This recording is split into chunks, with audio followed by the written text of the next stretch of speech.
Offer valid on standard browsers, U.S. only. When I heard about Date My Age, I thought, really? But there I was in my empty, quiet house, my laptop on the kitchen counter, and I typed in my name. Looking for a man between the ages of 40 to 60? Sure, why not? Date My Age is different. With verified profiles, you can feel safe and secure to explore meaningful connections with interesting and mature singles. Date My Age made it really easy. I could join and view online profiles for free. All of a sudden, my empty house wasn't so quiet anymore. I got so much attention, it just made me feel seen and alive. Date My Age helped me start a totally new chapter in my life. Find a friend, a lover, a partner at Date My Age. Get 60% off when you join at datemyage.com today. That's datemyage.com to connect with thousands of singles worldwide. datemyage.com. Criminology is a true crime podcast that may contain discussion about violent or disturbing topics. Listener discretion is advised.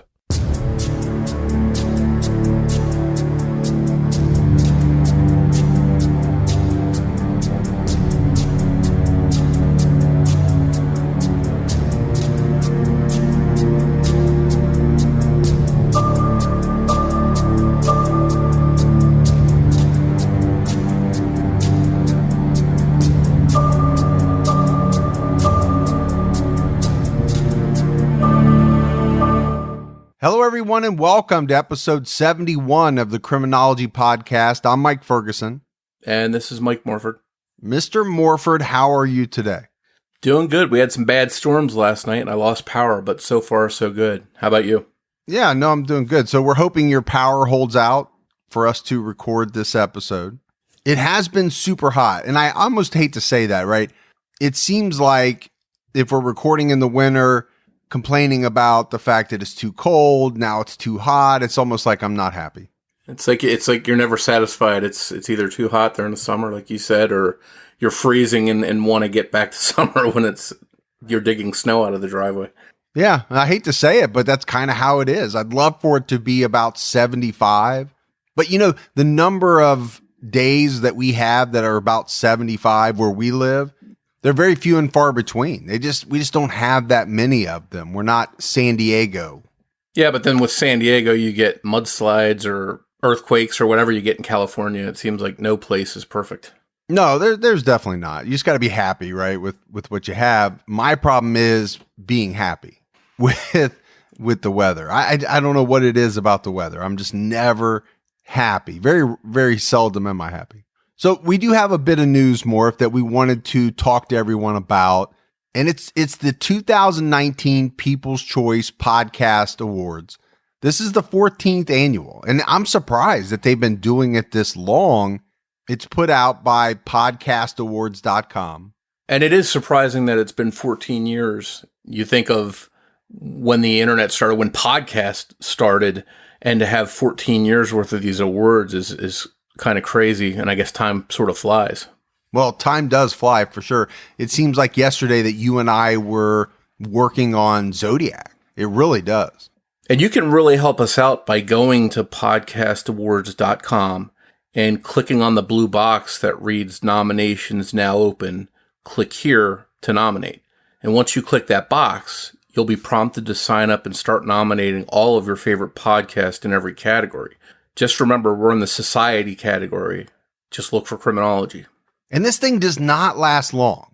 You can vote or nominate your favorite podcast until July 31st, 2019. And for us, for Criminology, if enough of our listeners head over and vote, that will put us into the next round. And then that next round voting starts on August 11th, 2019. So, as always, we really hope that you enjoy the show and that you'll show us some love and head over and vote. Morph, we have some Patreon shout outs to give. We had Holly Norris, Keela Acker, Amy Comer, Deb Gran, Catherine Michelle, Rebecca Miller, and Zelia jumped out at our highest level. So that's awesome. Amazing support. We really appreciate it. Yeah, I recognize some of those names from the social media that we do, and Twitter and Facebook, and those are some really awesome people. And we thank everybody that helps support the show through Patreon. And if you'd like to help support the show, you can visit patreon.com/criminology. All right, now that we have all that out of the way, it's time to jump into this episode. And we're going back to the year 1980. And that's when Dorothy Jane Scott vanished without a trace from the UC Irvine Medical Center in Orange County, California. And it was 4 years after that, 1984, that a construction worker dug up some animal bone, which my assumption is, Morf, that's probably not that strange, right? Construction crew comes in, they're breaking ground. Who knows what's underneath that ground that was put there, who knows how many years ago. But it's what was under those animal bones that really got everyone buzzing, because under those were human skeletal remains. And those were later identified as belonging to Dorothy Jane Scott. And it's really the story, right, leading up to Dorothy's abduction, everything around that. It's a bizarre one. And 39 years later, her case remains unsolved. So the question in this case is, who abducted and murdered Dorothy Jane Scott, and why? Dorothy Jane Scott was born April 23, 1948, in McKeescourt, Pennsylvania, to Jacob and Vera Scott. Eventually, the family moved to California and settled in the Anaheim area. After high school, Dorothy met a man from Missouri and began a relationship with him, but it didn't last. But out of that relationship came a son named Shanti, who went by Sean. He was born in 1976 in Orange County. While being a single mom was tough for Dorothy, she was determined to work hard and make the best life that she could for Sean and herself. Dorothy was an attractive, hardworking, energetic, and religious woman. But one thing is very clear. In all of the reading and the research about Dorothy Scott, her son Sean always came first. When Dorothy had to work, her parents Jacob and Vera would often watch Sean. Dorothy and Sean lived in Stanton, California, with Dorothy's aunt. And Stanton essentially borders Anaheim. It's in western Orange County, not all that far from Los Angeles. Dorothy worked as a secretary for a place called Swinger's Psych Shop, which was attached to Custom John's head shop. Both businesses occupied a 2,400 square foot building at 517 South Brookhurst Street in Anaheim. This is just about a mile south of the Santa Ana Freeway. The two businesses were very similar to one another. In California, head shops were originally called psych shops until about the end of the 1960s. The head in head shop referred to anyone who dabbled in drugs. So basically, pothead, acid head, that's where they got it from. And back in that period of time, a large number of head shop customers were hippies. And I think that makes sense because a lot of people out in California during that time, I think, were hippies. Would you agree with that, Morf? It seemed to me that a lot of the people that were into that lifestyle gravitated towards everything that California had to offer. Yeah, California, it seemed like no matter if it was up in San Francisco or down south in Orange County, they were very welcoming of some of those people that like to dabble in that stuff. And I guess I have to be careful in making the word hippie synonymous with drug users, but obviously a lot of hippies were into drugs. I think that's pretty well known. But when you talk about these psych shops or head shops, they typically sold all the drug paraphernalia that anyone would need, like bongs, pipes, roach clips, etc. Morf, I know you're a lot more familiar with all of the inner workings of the drug paraphernalia business than I am. I definitely remember the big roach clips with feathers hanging from them on people's mirrors back in the 80s. I do too. But to be honest with you, I was so young that at the time, I did not know what that was. I literally thought that was like some kind of hair accessory and I think people did clip them into their hair at in some times, but that's how naive I was. And maybe it's just because I was a little bit younger. It's like a lot of things, right? You look back now as a middle-aged adult at some of the things that happened and you're like, oh, that's what that was. And I remember the first time I ever saw one, I had asked my mom what it was, and she gave me some kind of crazy excuse. Well, as a parent, you need to be light on your feet, right? When your kids are asking all of these questions, it's kind of a dance sometimes around what the answer is. It depends on the parent. Some parents are like, that's a roach clip, and this is what you use it for. But I think the big thing to make of this psych shop, really, it wasn't the type of environment that someone would expect a person like Dorothy Jane Scott to work in. Right? We mentioned it. She was religious, but she was also a single parent who needed a job. And Dorothy's duties usually kept her working in a back office away from most of the clientele. I think in large part, she was shielded from that customer facing part of the business. You know, she was dealing with paperwork and things like that. She wasn't out behind the counter recommending which bong works best with whatever strain of weed you had. And I think you've got to give her credit as a single mother going out and working a job and taking care of a child on her own. She took whatever she could and went out and made money for herself and her son. So that's admirable. Well, and that's what single mothers do, right? And that's why, you know, we praise all mothers. Being a mother is very tough. I look at my wife and think, man, you really got it going on to be able to juggle everything. And it's just amazing. I say it a lot. I think being a mom is way harder than being a dad.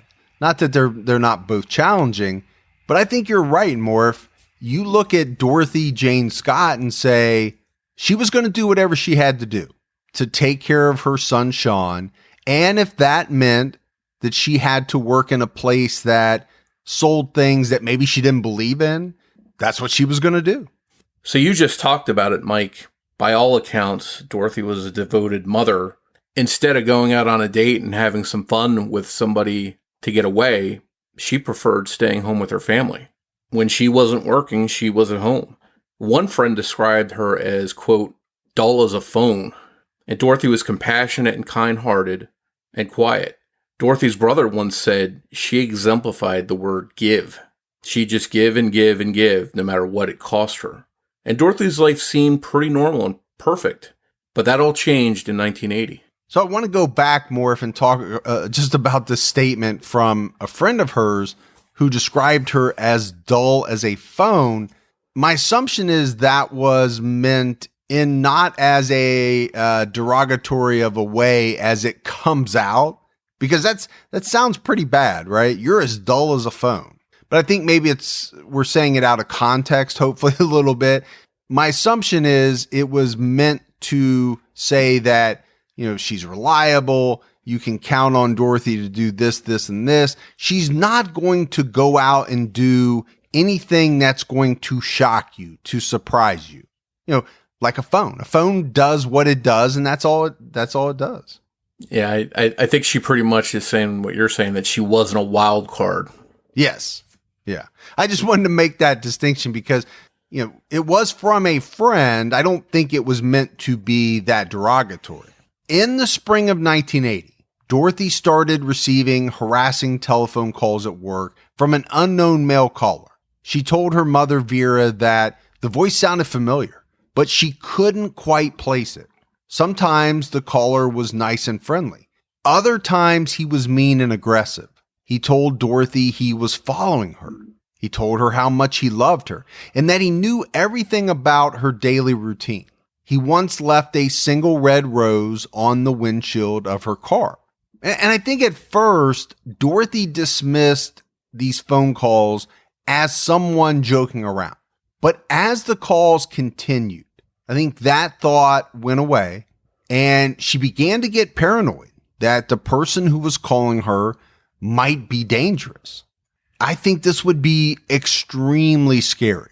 You know, as a woman, a single mother, to start getting calls like this. And I think probably pretty easy at first to say, okay, somebody's messing around. I'm not making too much out of it. But as they continue, they would be very scary. I mean, anytime someone says they're following you, that's scary. And then the person made it even more real by leaving the roads. And then you're taking it from the phone call, which seems somewhat far away, right? I mean, even though it doesn't have to be, the person could be across the street, but it's over the line. But now it's real because it's physical. Something is physical when it's left on the windshield. I think a lot of our listeners out there that are younger are probably thinking, how come they just didn't use caller ID? How come they didn't track these calls using any number of things that are available today to do that? And back in the 80s, especially the early 80s, that kind of stuff just wasn't available. I don't even know if they had Star 69 back then. Yeah, I don't know if they did either, but you're right. I mean, today it's very tough unless you're using, well, now today they probably have software that masks your cell phone number. It gives you a fake cell phone number. Who knows? There's all kinds of stuff going on. But in the 80s, obviously no cell phones. You're calling on a landline, and it wasn't that easy to figure out who was calling you. And I know in the town where I grew up, at least, prank calls were very common. I used to get them at my house. And as a teenager hanging out with friends, we used to get a kick out of making them. And they weren't threatening. We never threatened anybody. We would just say things like, you've won a contest, blah, blah, blah. And most of the time, I think people could tell that we were messing around, that we were teenagers, but we never went over that line of threatening somebody or telling them we were watching them or stalking them. And I think that's where this case really takes on a new life.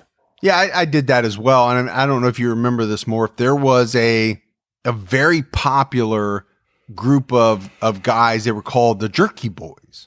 You remember them? I remember that. I think that was 1995 that the Jerky Boys came out. Okay, so maybe that was a little bit later, but I do remember that it was all centered around prank phone calls. But I think the key here is no one, or at least we're not talking about, calling women and saying, I'm watching you, or, something like from the Scream movie, right? It wasn't meant to be scary. Now, should we have been doing that? Probably not.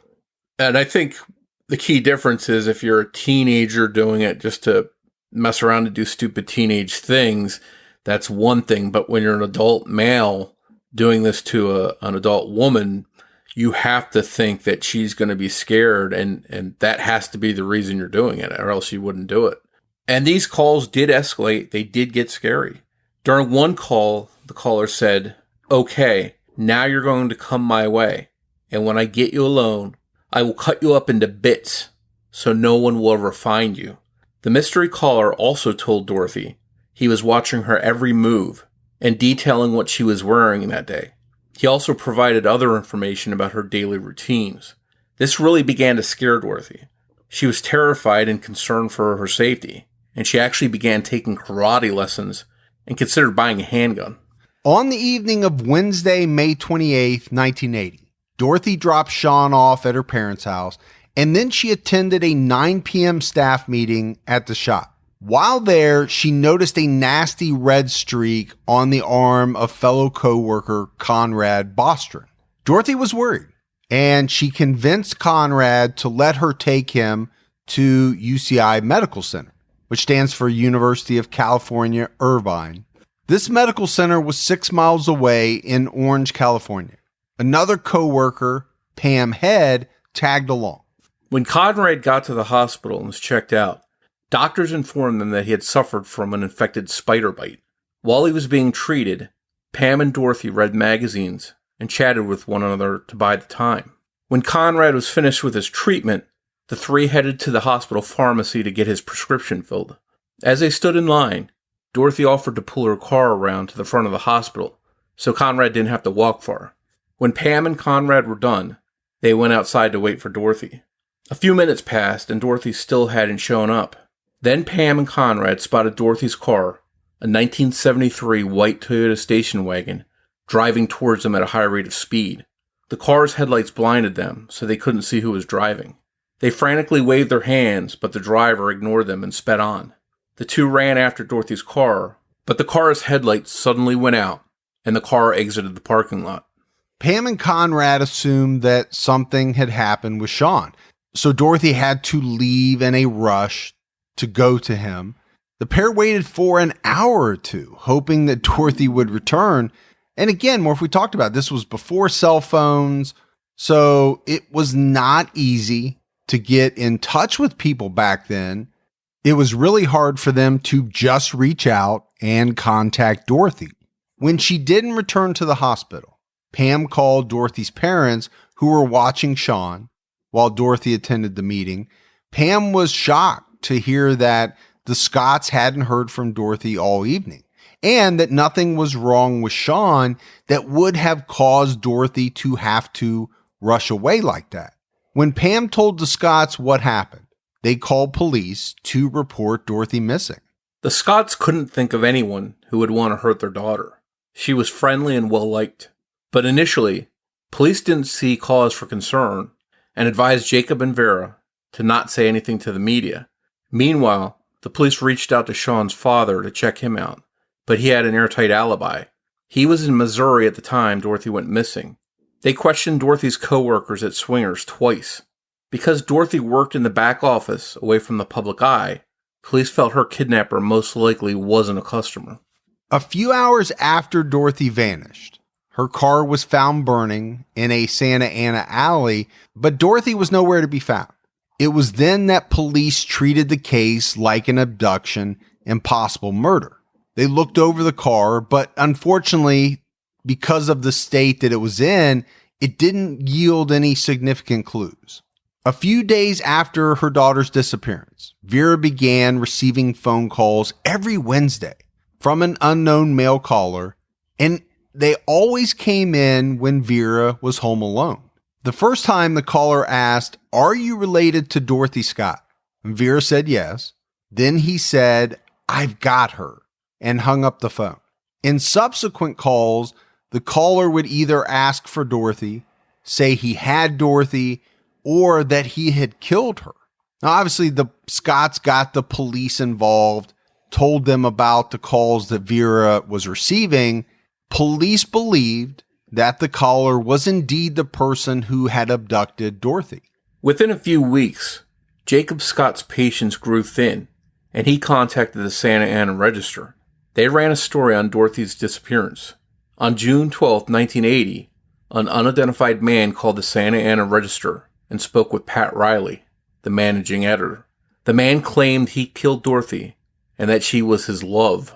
He caught her cheating on him, so he murdered her. But as far as anyone knew, Dorothy wasn't dating anyone at the time she was abducted. Somehow the man also knew about the spider bite on Dorothy's coworker, and that Dorothy was wearing a red scarf the night she disappeared. These details had not been released by police at that time. The caller also said that Dorothy telephoned him from UCI Medical Center, but Pam had disputed this, saying Dorothy was with her the whole time, except for when she went to the restroom, and Dorothy never made any phone calls from the hospital. The Scotts endured the mysterious phone calls from 1980 to 1984. They stopped when Jacob answered the phone one time instead of Vera. Police tried tracing the calls, but with little success. The man would not stay on the line long enough. One source says police have the recordings of the man's voice, and it's described as gruff and plainly disguised. 4 years, Morf, that is a long time. Number one, for your daughter to be missing, you're extremely worried. You don't know what's going on. But then, secondly, to have to endure these phone calls. I can't imagine what that would be like. It's almost like the tension. I'm not sure what the right word for it is, but the anxiety that you're feeling over not knowing what happened to your daughter, it's being compounded by these relentless phone calls, taunting. It's just making it so much worse. And I think it takes an especially twisted person to make calls like that to the family of a missing woman, because A, it's either the person that did it and he's sort of rubbing salt in their wounds, or B, it's somebody making a hoax call just to harass him. And either way, it's really disturbing. Yeah, and you and I have covered this before. We'll probably talk about it a little bit, later in the episode. It takes a certain type of person to be able to take someone's life.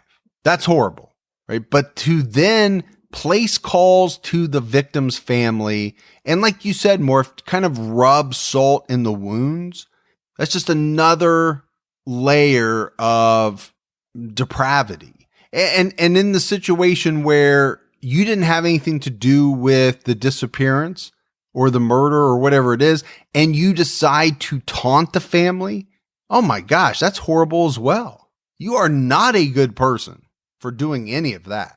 It was on August 6, 1984, that the construction worker that we mentioned earlier found the skeletal remains at this construction site. This was off Santa Ana Canyon Road in Anaheim. The remains were of an animal, but it was underneath that they found human remains. They found a pelvis, an arm, 2 thighs, and a skull. Along with the remains were a turquoise ring and a watch. And the watch had stopped at 12:30 a.m., May 29th, 1980. And this is significant. This is about an hour after Pam and Conrad last saw Dorothy Scott. Vera identified the ring as Dorothy's, and a week later, the remains were positively identified as those of Dorothy Jane Scott. An autopsy was unable to determine cause of death. And then you get to the animal bones. These bones were from a dog. And what's strange about this is Dorothy didn't own a dog. Obviously, she didn't have a dog with her that night at the hospital or when she left the hospital. So to me, that adds another layer to the mystery. You mentioned that the watch being stopped an hour or so after she was last seen leaving the hospital, or her car drove out of the driveway there. And to me, that's important because that seems like the person didn't want to spend time with her. He didn't take her home and tie her up, assuming that he buried her right away and that her watch stopped when she was buried. So that could indicate that she was killed immediately and buried, and that the person that did it to her wasn't interested in keeping her around very long. So the watch is interesting. One of the things that I'm perplexed by is this watch, because I don't know what type of watch it is, right? We couldn't figure that out. My assumption is this is probably a watch back in 1980 that you had to wind by hand, usually once a day, something like that, because I just don't know what caused the watch to stop. Did it break? Was there, an altercation where the watch got damaged? This is, again, part of the mystery. But the fact that it's an hour after Pam and Conrad last see Dorothy, to me is very telling. I'm not thinking that it just so happened that this is when the watch needed to be wound and it ran out. I'm not thinking that. I'm thinking it had something to do specifically with Dorothy's abduction and death. And maybe just because it got damaged, but we just don't have the specifics on that. But that's one of those things, right? It's a tidbit in a case that you can go down a rabbit hole with and really spend a lot of time talking about what this watch really means. Now, it could be that the watch just hadn't been wound that day and it ran out, or it hadn't been wound in however many days, but I just don't see it. I don't see it being that coincidental. I think it was in direct correlation with Dorothy's disappearance and murder. I really do. Yeah, I agree with you. It's hard not to think that in just an hour after she goes missing, that it just happens to stop at that time naturally. Something seems to tie it to her abduction. But I think your point is well taken. We cover a lot of cases. There are killers who abduct people and they keep them for some length of time, doing whatever heinous acts that they do. If this watch is any indication of the length of time that the killer was with Dorothy, it's a short period of time. And I think a lot of the unknown comes from Dorothy's remains and the state that her remains were in, right? But at that point, it's 4 years. I mean, we are talking about strictly skeletal remains. There is no way for a medical examiner to say if Dorothy was sexually assaulted. You don't have that ability at that point in time. Not long after Dorothy Jane Scott's body was found, Vera received one final call from the mystery caller. He simply asked, "Is Dorothy home?" The call stopped altogether soon after. Jacob and Vera Scott never found out who murdered their daughter. Jacob passed away in 1994, followed by Vera in 2002. In 2016, a true crime blogger known as Crime Blogger 1983 wrote an article about Dorothy's disappearance. In May of 2017, Sean Scott, Dorothy's now adult son, reached out to him. Sean provided never-before-seen pictures of his mother, as well as information not found anywhere else online. Sean revealed that the shop where Dorothy worked, Swinger Psych Shop, was at one time owned by her father, Jacob Scott. A man named John Kikola purchased it, having already owned the adjacent Custom John's head shop. Apparently, after Jacob sold it to Kikola would still use Jacob as a handyman to fix things around the shop. Jacob's home phone number was well known to the employees at Swingers. So you have to ask the question, could the person that abducted and killed Dorothy have been one of the people that worked there? That could explain how they were able to call and taunt her mother. Now, it could also be that their number was listed in the white pages, but we couldn't figure that out. We did some research on that. We just don't know. But if it wasn't listed, then I think this Swingers angle becomes more important. I think it's also important to mention that in all the calls, both Dorothy and her mother felt that somebody was changing their voice a little bit. So if it was a stranger, would they really need to change their voice? Maybe it was somebody that they knew or was in their inner circle. No, I think that's a good point. If you are a complete stranger, unknown to the person that you're calling, why do you need to disguise your voice? Maybe you do as a precaution, but I think more so you would do it if you knew or even thought that the person on the other end of the phone could possibly identify your voice because they'd heard you speak before, they'd been around you. That makes a lot of sense to me. Through friends of Dorothy's in Missouri, Sean learned of a possible suspect in his mother's murder. The man's name was Mike Butler. He was apparently an unstable individual who lived in the Santiago Mountains and became involved in cult activity. According to Sean, Mike was obsessed with Dorothy, and it just so happened that Mike's sister Rosemary allegedly worked with Dorothy at Swingers Psych Shop.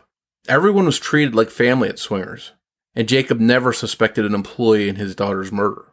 Sean has repeatedly tried speaking with Rosemary, but she avoids talking to him. Authorities were aware of Butler at the time, but didn't have enough evidence to call him a suspect or a person of interest. Mike Butler passed away from pancreatic cancer in June 2014. An online memorial offered some information on his life and the type of person he was. And it read as follows. Have you ever noticed a person who seems interested in you, not for a particular reason or because they want something from you, but genuinely interested in you and who you are? They want to help you simply because to them, it seems like the right thing to do.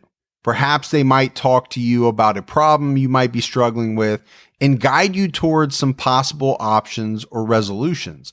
Or maybe they might seem to sense you are just a little lonely and might want to talk to another person who will listen and be sincerely concerned with what you have to say.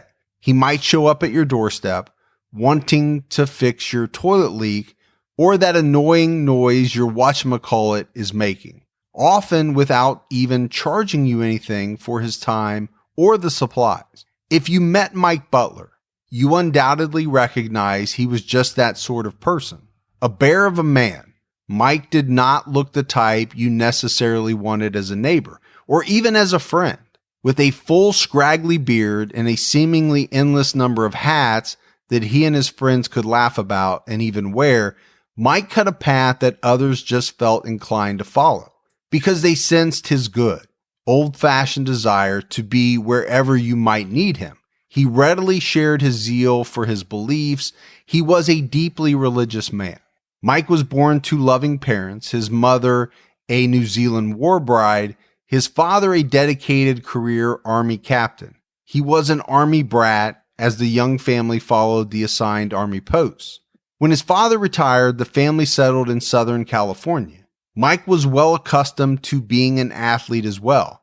Voted MVP for cross-country track, he graduated from Fullerton Union High School in the early 1960s and went on to attend California State University, Fullerton, majoring in English. He was drafted into the United States Army at the age of 20, finished basic training and advanced individual training in infantry, and then something very unusual happened. Mike's attitude and attention to detail was noted, and he was trained and served as a drill instructor for new recruits. After serving briefly in that capacity, he was assigned overseas to Germany in 1967 and became a news writer, reporter, and was often published in Stars and Stripes News. He served as the base commander's public information and media officer and photographer as well. When Mike's time in the Army was complete, his civilian life was quite different from the military life he had been used to. He became a music roadie for several rock bands, including the Beach Boys and Bertha, an all-girl rock band his sister was a member of. He soon settled in Orange County, California, and was employed as a machine shop maintenance employee and later as an electrician at Biola College. So Morf, I felt like we had to use this because there just really wasn't a lot of other information out there about this individual, Mike Butler. I think to say the least, the guy had an interesting life. Goes from being an Army brat to, being in the Army himself, does all kinds of stuff, drill instructor, media officer, but then gets out and is a roadie for some rock bands, then becomes an electrician. It's a guy's life written by his family. As I was listening to what you said, I didn't hear anything strange or unusual or scary in there. It just sounded like a normal guy who had an interesting life. But then again, if this is his family or friends that put this statement together about his life, I wouldn't expect to see some weird, scary stuff in there. Would you? No, I think it would be shocking to see in a memorial, to see or read in a memorial of someone's life, a bunch of red flags. You're just not going to see that. And I think we talk about enough cases where friends or family of some bad people are shocked when they find out that the person is a bad person. They had no idea. That could be the case here. Or maybe this guy was what he seemed and he wasn't a monster, the person that was doing this to Dorothy. While Butler was never arrested and didn't seem like a murdering type, he makes for a good possible suspect if the information we have about him is accurate. For one, his sister supposedly worked with Dorothy, so he may have met her through Rosemary. It's rumored that he became obsessed with Dorothy. And as we mentioned, the caller disguised his voice, which means that he didn't want anyone to recognize it. Is it possible that Vera might have recognized Butler's voice? If Rosemary did indeed work at the shop, there's a good chance Mike Butler may have stopped in a time or two to see his sister and met the Scott family. And if Rosemary did work there, she may have known about the spider bite that brought Dorothy to the hospital and relayed the information to Mike. But there's actually some doubt on whether Rosemary actually worked at the shop. During the 1970s and 80s, she was a backup singer for some very famous singers. I mean, we're talking about Linda Ronstadt, Carole King, Billy Joel, Whitney Houston, Kenny Loggins, and others, but those are very famous musical acts. The singing gigs would most likely have earned her enough money that she wouldn't have needed to work in the shop. In her biography on her Facebook page, there's no mention of her doing anything other than singing as a career. As far as we can tell, no suspects have ever officially been named by police, and no one's ever been arrested in connection with the abduction and murder of Dorothy Jane Scott. But we need to consider something, and that is that in the late 1970s and early 1980s, there was no shortage of dangerous men roaming Southern California and Orange County. In fact, there were a lot of serial killers that moved through there. People like Rodney Alcala, the dating game killer, or Gerald Parker, aka the bedroom basher. They were prowling in the 70s and 80s, and the Night Stalker Richard Ramirez was down in that area. There were plenty of predators prowling that area when Dorothy Jane Scott was abducted and killed. If Dorothy wasn't killed by someone close to her, then maybe she was the victim of one of these violent predators. And Morf, I think this is something that's talked about a lot. You almost have to talk about it anytime you're doing a case in the Southern California area, because there were so many violent predators and really some that gained a lot of notoriety. I mean, you mentioned it, Rodney Alcala, Richard Ramirez. These are people that are very well known. They're infamous in the world of true crime. And you just named a couple. I mean, there were many, many more, right? Operating in and around that time frame. It's plausible that a person such as Dorothy Jane Scott could have been targeted on a night by someone like this. I think statistics would point to the fact that most likely it was somebody that Dorothy knew, but it didn't have to be. Now, there's one violent predator whose MO closely matches what Dorothy Jane Scott experienced, and that is the Golden State Killer. And he was in the Orange County area around the time of Dorothy's murder. Of course, at that point, there locally, he was known as the Night Stalker, but later became known as the original Night Stalker, since he was active before Richard Ramirez was given that moniker. And obviously, more, if this is something that we've talked about a lot, we did an entire season, a very long season, in fact, on the Golden State Killer. And we know that the original Night Stalker / Golden State Killer was identified in April 2018 and taken into custody. The man that police believe committed all these crimes is Joseph James D'Angelo. And speaking of that season 2 that we did on the Golden State Killer, it's still available on Stitcher Premium, and they have a free 30-day trial. So, if you found Criminology within the last 6-7 months and you have not listened to season 2, it is well worth it to take advantage of that free 30-day trial so that you can binge that entire season. But in our coverage of the East Area Rapist, original Night Stalker, Golden State Killer, the one thing that we constantly saw was that the predator was not just interested in getting in and out. This person enjoyed tormenting his victims, both before an attack and after he physically and sexually attacked them. And the time frames of, when this person would torment friends and family, it's astounding. I mean, we're talking weeks or months before an attack, and then after an attack, weeks, months, sometimes even years, he would make phone calls and torment victims' families or the victims themselves if they survive.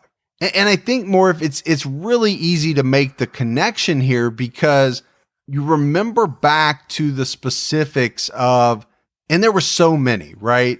So many victims in that East Area Rapist Golden State Killer case. Some of them are so eerily similar to what we've just talked about happening with Dorothy Jane Scott and the subsequent phone calls to her mother, Vera. This taunting came a lot of the time in the form of phone calls to his victims. Sometimes he would whisper or say things that were obscene or threatening. Other times he wouldn't say anything. So this history of calling and taunting victims by D'Angelo closely matches what we see in the Dorothy Jane Scott case. But it's not just the calls to Dorothy that seem to make D'Angelo a possible person of interest in this case. One thing we know, going back to some of the earliest East Area Rapist activity, was that in many instances, dogs were bludgeoned, or stabbed during his prowling. This was a trend that continued right up until the East Area rapist migrated to the Goleta area of Santa Barbara, where he became known there locally as the Creek Killer. In multiple instances there, dogs were injured or killed, and in one attack, there was evidence that D'Angelo brought a dog with him to the scene of the crime. So when we think about all of that, and the fact that Dorothy Scott was found in a grave with the dog, it's hard to ignore that there are some parallels here. I think we have to look at the locations of D'Angelo's attacks in Orange County. What's also interesting is that family members of D'Angelo's lived in Irvine, directly in the 1 to 2 square mile section in between his victims, Manuel Whithoon and Janelle Cruz. Well, it turns out that D'Angelo's brother John lived very close to Dorothy Jane Scott's parents, her aunt, who she was staying with at the time of her murder, and her place of employment at the head shop. John D'Angelo lived on Tina Way. Dorothy's parents lived on Stony Brook Drive. Dorothy's aunt lived on the 8,000 block of Winston Road, and the head shop was on South Brookhurst.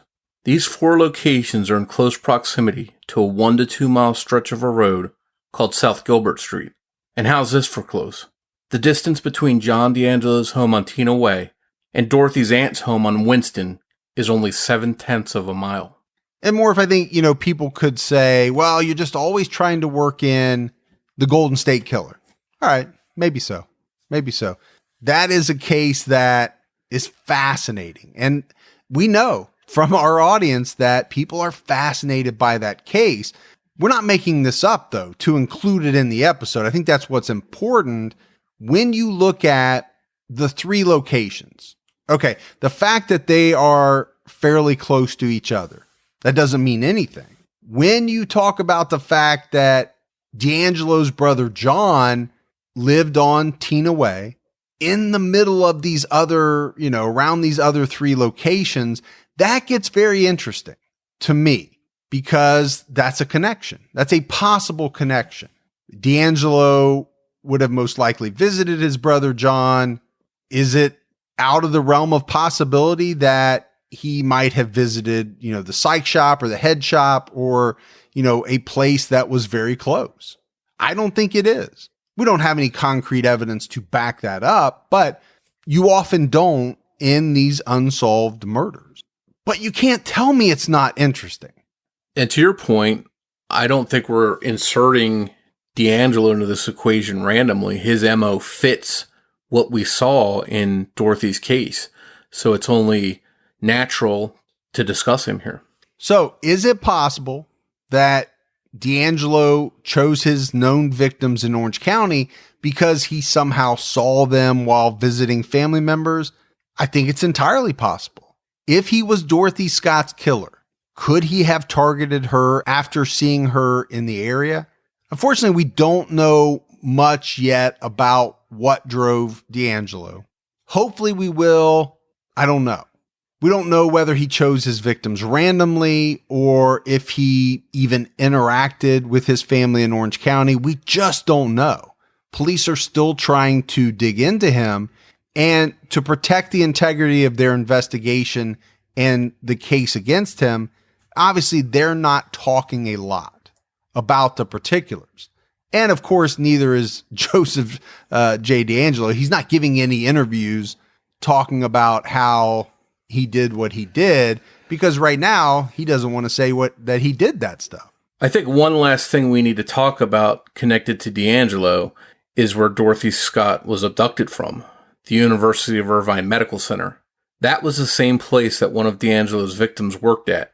Victim Keith Harrington was in his 4th year of medical school at the University of California at Irvine when he was murdered in August of 1980. So you have Dorothy abducted from the medical center in May of 1980. This is after she experienced some harassment similar to that of what D'Angelo used to inflict. And then just a few months later, Keith Harrington, who worked at that medical center, was allegedly murdered by D'Angelo. And one thing we know about Joseph D'Angelo, assuming that he was the Easter rapist, Golden State Killer, Visalia ransacker, was that he took victims out of locations where they were in and tried to move them to other spots. But he never really did that at a crowded public location like a hospital. And I do think, Morf, that's the one thing that jumped out at me. You know, we spent so much time researching and talking about the East Area Rapist, the original Night Stalker, the Visalia Ransacker, the Golden State Killer. It got to a point where there were so many names I couldn't keep track of. The Creek Killer, I didn't even mention that one. You know, at different points in time, he was called so many different things. But the thing that stood out to me was that most of the time, it seemed as though he was breaking into a house, assaulting, murdering his victim.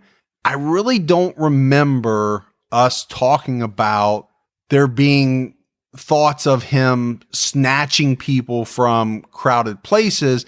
And it sounds like that's what happened to Dorothy Jane Scott. So, you know, as much as we've talked about the MO of Joseph J. D'Angelo, again, if he was in fact this person they believe he was, being similar to the person that abducted and murdered Dorothy Jane Scott, this one thing kind of gnaws at me a little bit.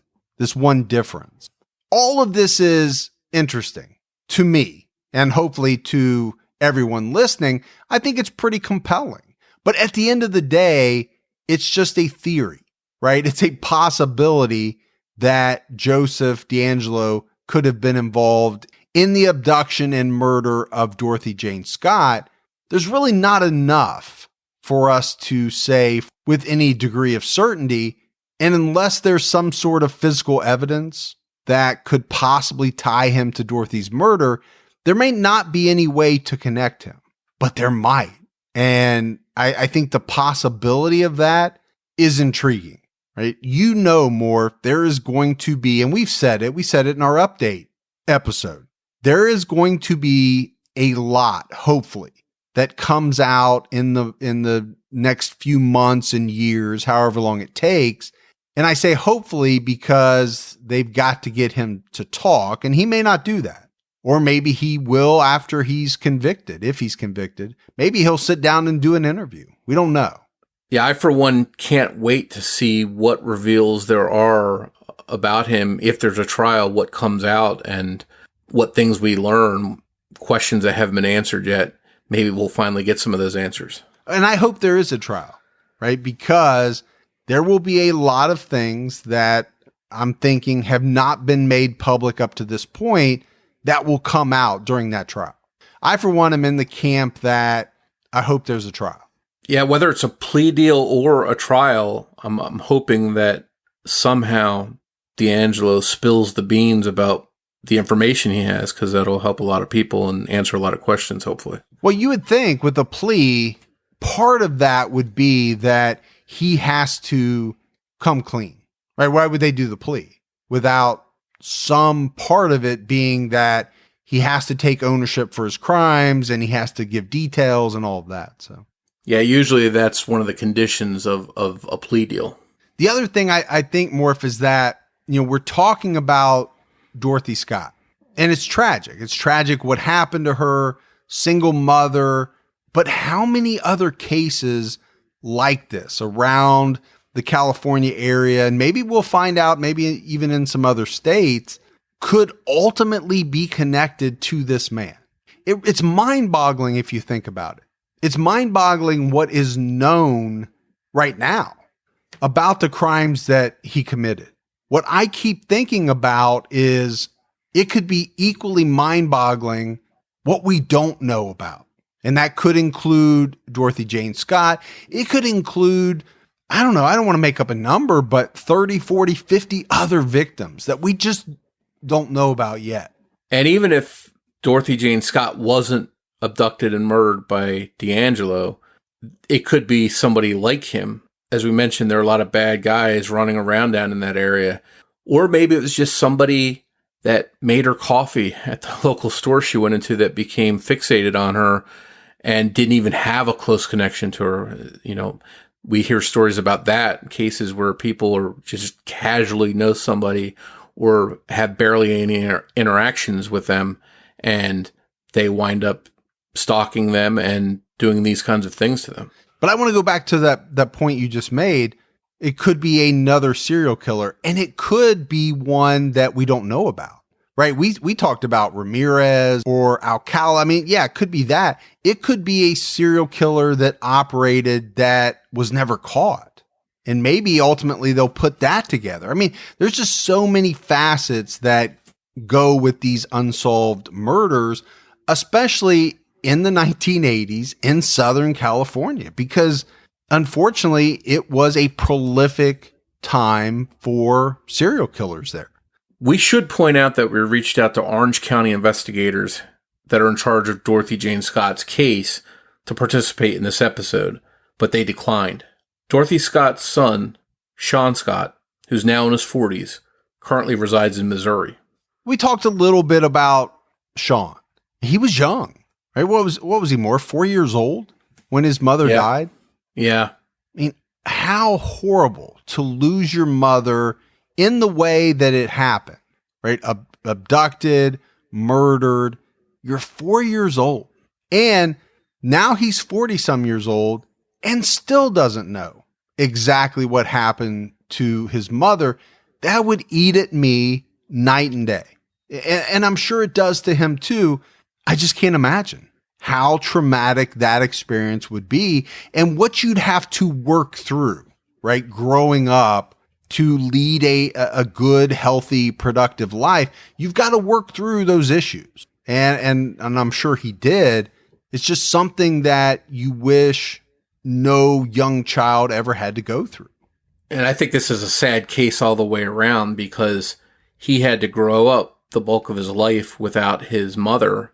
And I'm sure at that age, he probably didn't have much in the way of memories of her. And my own wife, one thing she's told me in the past is that if God forbid anything happened to her, she'd be so afraid that our kids wouldn't remember her if they were too young if something happened. So I just really feel for her because I know as a mother, that was probably her greatest fear. And that's what happened to her. But that's it. That's the case of Dorothy Jane Scott. This is one, I think, unlike some of the other ones we do that are unsolved, that there is just a ton of possibilities here to me of possibly finding something out in the future, right? Whether it's, Joseph J. D'Angelo, or maybe they identify another serial killer using some of the same techniques, and they find out that this person was responsible for the abduction and murder of Dorothy Jane Scott. It's an interesting time that we're living in as it relates to unsolved cases. You and I have talked about that before. If you're a murderer and you're sitting at home and have been for the last 30 plus years thinking, I did this horrible thing or a bunch of horrible things and I got away with it. That may not be the case. And I think from a law enforcement perspective, that has to be extremely motivating, knowing that you have some of these new tools and we're seeing a lot of breakthroughs. I think a lot of these cold cases have been attacked with renewed vigor. I'll say that. We'd like to thank Debbie Buck at TrueCrimeDiva.com for writing and research assistance in this episode. As always, go out, give us a 5-star review if you haven't done so. If you love the show, that goes a long way. Keep telling your friends. We hear from people all the time that say, my best friend so-and-so turned me on to the show. I'm glad I found it. That means the world to us. That just means new people finding the show, getting a chance to listen. We love it. And if you want to find us on social media, we're on Twitter with the handle @CriminologyPod. You can also find us on Facebook by searching for Criminology Podcast. If you'd like to join the discussion group on Facebook, just search for Criminology Podcast Discussion and Fans. So Morf and I will be back with you next Saturday night with an all-new episode of Criminology. So until then, this is Mike Ferguson. And Morf. And we'll talk to you then. Take care, everyone.